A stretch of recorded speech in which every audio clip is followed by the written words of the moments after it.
Yo, what's up guys? KB here again. So for today's video natin, ituturo ko po sa inyo kung paano nga ba mag-download ng video into different social media platforms such as YouTube or Facebook. So pwede nyo rin siya magamit sa ibang sites. Alam ko, pwede nyo siya magamit. So ang gagamitin natin dito na application ay walang iba kundi ang vidmate. So guys, dito rin sa tutorial na to, bukod dun sa ituturo ko sa inyo kung paano siya gamitin, ibibigay ko rin sa inyo kung paano siya i-download.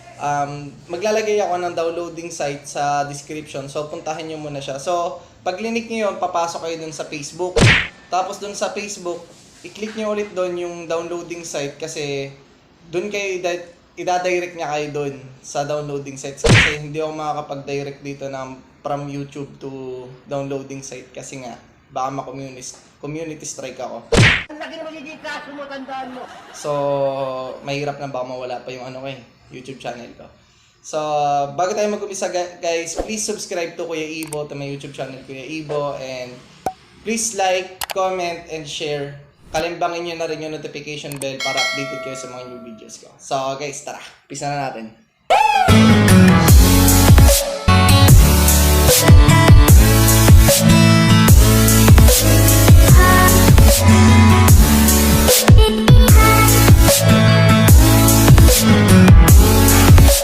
So guys, nandito tayo sa continuation ng ating tutorial.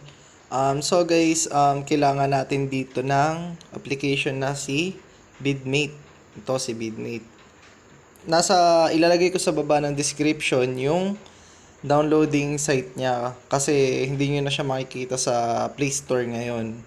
Ilalagay ko na lang doon sa description yung downloading site niya para ma-download niyo siya. So, ganito lang kasimple yun guys.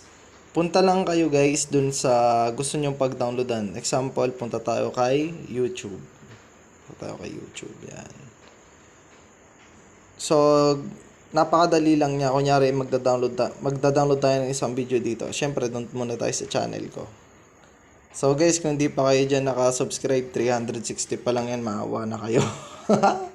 Diskarte lang yan. So guys, kunyari, da-download natin ay ito, yung pinakauna kong video, TikTok pa cute. Select nyo lang yung tatlong dot sa gilid. Share. Yan, share. Copy link nyo lang siya guys. Copy link lang. Tapos back kayo. Labas kayo. Tapos pasok kayo kay vidmate. So, nakaka-copy link na siya guys, diba? Open nyo lang si vidmate. Tapos punta kayo dito sa may search or enter URL. Bagay, kahit mag-search lang kayo dyan, makakita nyo na yung video. Paste nyo lang yun. Paste nyo lang. Pagka-paste nyo, search nyo ulit. Yan. So, ayan, lumabas na siya dyan kay vidmate. Ayan. Tapos, after that, pause muna natin. After that, click nyo lang to, tong parang arrow pababa na yan. Click nyo lang yan. Gawin natin 750. Yan.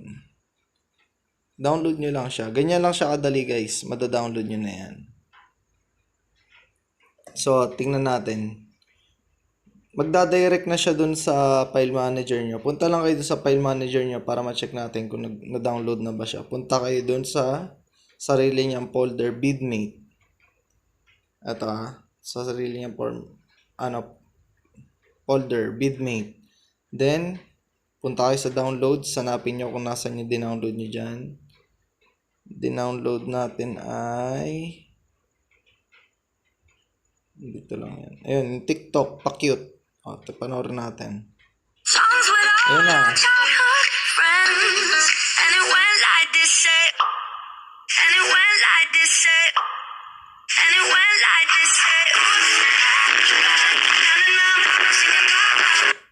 So guys, ganun lang siya kadali.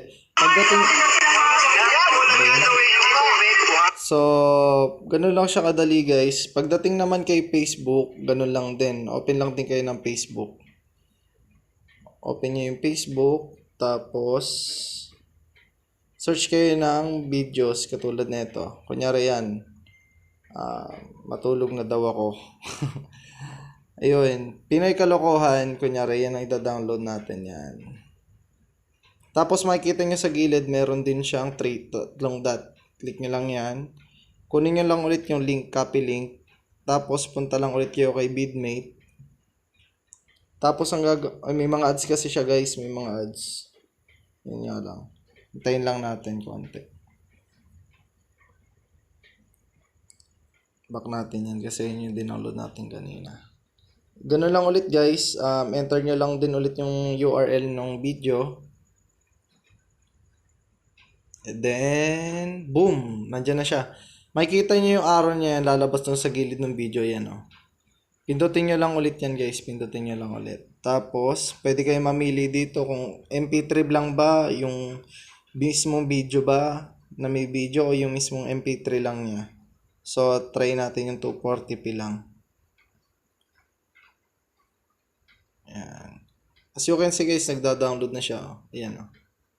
Na-download na siya dyan. So, tingnan lang ulit natin kung nandun na siya sa ating file manager. Nandito na tayo. Hanapin lang natin. Ang lumalabas kasi dito pag dinownload nyo galing Facebook, Facebook talaga yung pangalan. Ayan o. Oh. Ayan na siya o. Oh.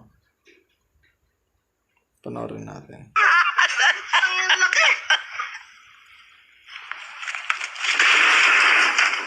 Yun. So guys, ganun lang kadali mag-download kahit saang site nagagamit siya. So guys, ganun lang siya kadaling i-download, ganun lang kadaling mag-download. Yun, so guys, ganun lang kadali yung tutorial natin. Ganun lang din kadali mag-download gamit si vidmate. So guys, remember, click nyo lang yung link sa description. Tapos, idadali niya kayo kay Facebook. Tapos, click nyo yung link dun kay Facebook para i-direct niya kayo dun sa downloading site para ma-download nyo yung vidmate.